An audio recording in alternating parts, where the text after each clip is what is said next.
Tiago 5, último capítulo.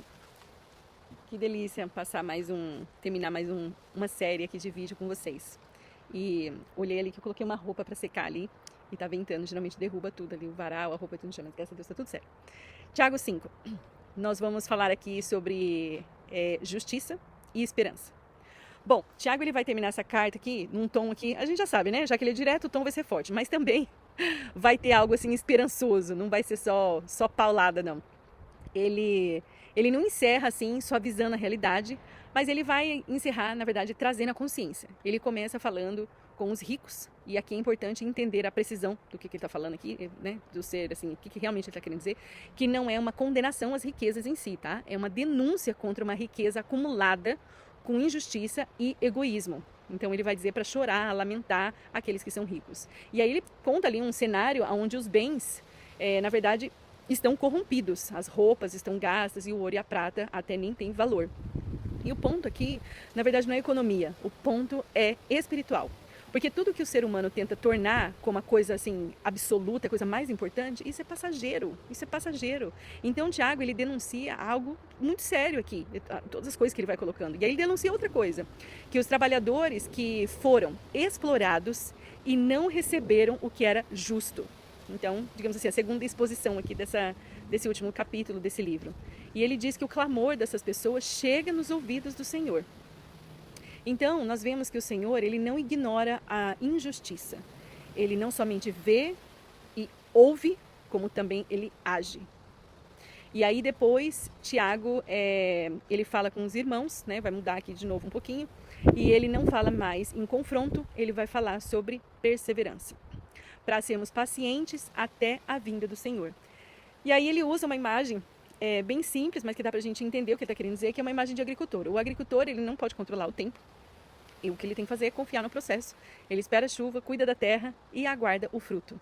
E Tiago, ele aplica isso na vida espiritual, que nem tudo, então, é imediato e no nosso tempo. Algumas coisas em Deus são construídas com o tempo, tem um processo, nós precisamos continuar fiéis no processo.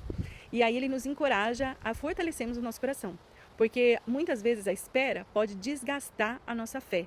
Então, por isso que a gente precisa, sabe, permanecer em Deus e ter essa firmeza, assim, no nosso coração mesmo, no nosso interior.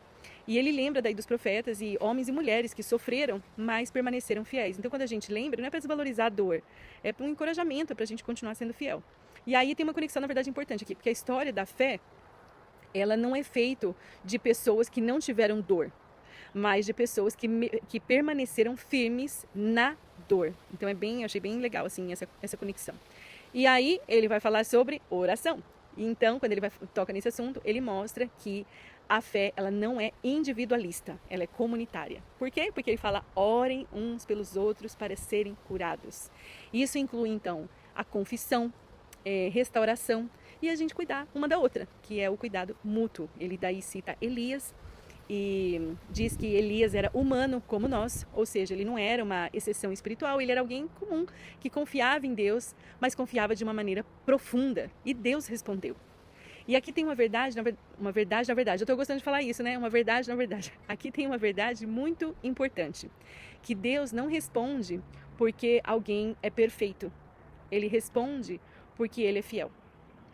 Então, Tiago, ele termina com algo sério, mas ao mesmo tempo ele fala sobre restaurar alguém, né, que se desvia da verdade. Então é legal quando a gente vê ele, né, terminando aqui esse capítulo e nesse tom, nessa maneira que ele diz que quem traz alguém de volta participa de algo eterno. Isso é algo bem especial, na verdade, né? Porque não é apenas corrigir um erro, é salvar uma vida de um caminho de morte espiritual. É óbvio que não é você que vai salvar, mas saber que você tem essa parceria ali com o Senhor, né, de você ajudar essa pessoa a voltar ou a encontrar o caminho. Então, Tiago 5 encerra aqui esse livro, né, essa carta, mostrando essas duas realidades aí ao mesmo tempo, que Deus vê a injustiça e Deus sustenta os que esperam com fé. Então, a gente vê que a nossa vida cristã, ela é marcada por justiça, por paciência, nós precisamos de oração e o cuidado umas com as outras. Então, espero que você viva mais na perseverança do que na pressão e que você ore ao Senhor para que Ele esteja fortalecendo o seu coração enquanto você espera por algo e que você possa continuar sendo ensinada pela palavra, mas também cuidar das pessoas ao seu redor. E cuidar não é cuidar sem você falar da verdade, cuidar dando o seu exemplo, né, a sua atenção, mas também proclamando a verdade. E que você possa realmente esperar no Senhor com fé e sem ansiedade, porque nós sabemos que na vida espiritual nós precisamos encontrar ali um equilíbrio. Tá bom? Foi bem assim, muita coisa, um capítulo tão pequenininho, acho que ele ia escrever pouco, mas ele quis juntar ali um pouco de tudo.